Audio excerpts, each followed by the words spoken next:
Wanted to start out the show tonight talking a little bit about what's going on with the market. A couple of big stories out today. One is, of course, the Apple news, and of course, they came out with better than expected earnings, but only because of really their stock buybacks. And I want to talk to you in regards to the issue of tax cuts and the benefit to the overall economy versus what we actually said was going to happen that we're actually seeing now.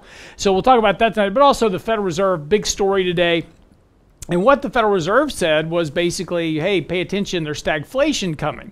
That's really kind of the worst thing of all worlds, which is slow economic growth, rising inflation, and very little wage growth. So here's the problem as it currently exists in the markets. I've talked about this over the last couple of days, is that the markets continue, and if you're watching our live stream right now at at Real Investment, I'll spit that out.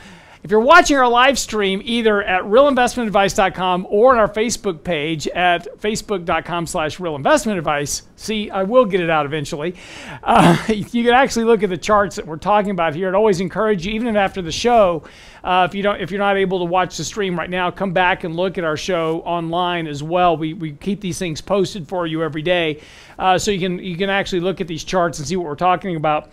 Here's the interesting part here. We've been discussing this over the last couple of weeks, that this market continues this downward trajectory. We continue to establish lower highs. Every time the market rallies, we run into this resistance line, this downtrend resistance that continues to apply more pressure to the markets to the downside.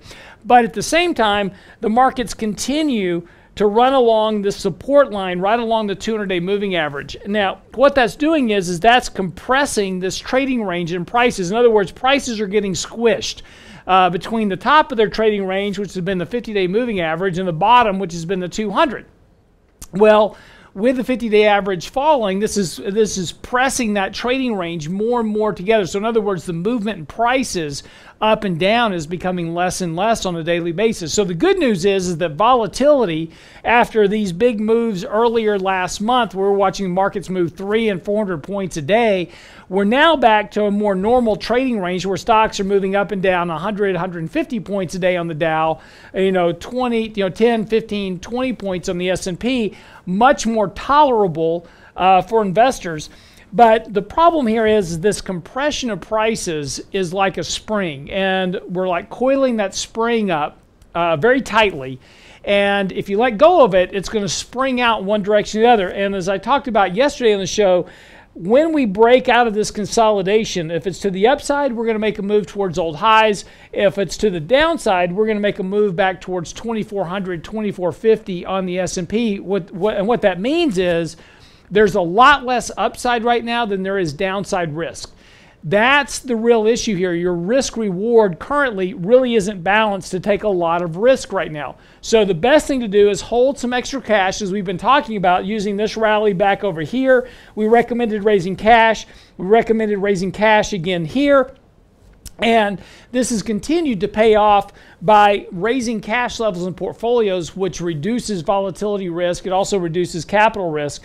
If the market breaks out to the upside here, well, then you can start adding that capital and put it back to work, because you have a much better opportunity here for a rally back towards these old highs that we saw back in January.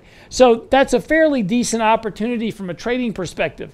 On the downside, though, if we break here, having that extra cash is going to be much more important here, because that extra cash is going to cushion you while we make other decisions about how to mitigate this downside risk. So that's the real worry that we've got going on here, because that's what's happening with the markets. We just can continue to consolidate that price action in the market, and it's going to break one way or the other. This is not going to remain this way for very much longer. I suggest that maybe within the week or two, we're going to have a resolution to this market in one direction or the other. And part of that resolution is likely to come along being a telltale sign of bonds. Bonds have been trading in correlation with the markets, moving up and down, almost in lockstep with the markets. That should not be happening. We should be seeing a rotation either one way or the other, money moving into stocks or money moving into bonds. Currently, we're not seeing either one. And that's going to resolve itself also. So very likely if this market breaks to the downside, we're going to see bond prices move up. If the market breaks to the upside, bond prices are actually probably going to stay pretty stagnant right around this range. I think we've seen the top in interest rates for the year. And again, if we really see interest rates move up much from where they are currently, putting more pressure on bond prices, very likely we're going to run into economic impacts much sooner rather than later. And again, we've seen that already with taking a look at things like the fact that personal income and personal spending continues to outpace personal income, which means more money on credit cards, less money in savings. That's going to impact the economy down the road. We're already seeing credit stress rise in many areas, and we're seeing auto dealers as well as Fannie Mae is a good example, going all the way back to where we were prior to 2008, putting out a 3% down mortgage with no income verification. I mean, we are right back to what we saw prior to the housing bubble, but they're doing that in order to be able to get first-time home buyers, these millennials, into homes because they can't afford to get into the home. They can't qualify the mortgage. They don't have a down payment to get into the mortgage. So instead of educating our millennials how to live better and be smarter about their money, we're giving them the tools to blow themselves up once again, just like we did their parents. So again, we never learn these lessons. We just keep repeating them over and over again.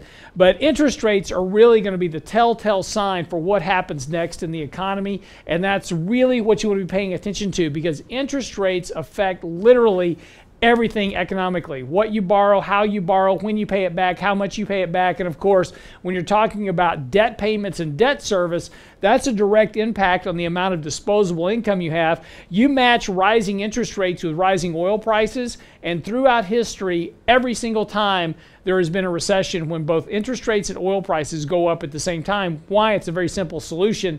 It's a big tax on consumers. So whatever tax cut that they got has already been eaten up by higher healthcare costs, higher energy costs, higher food costs, and higher interest rates.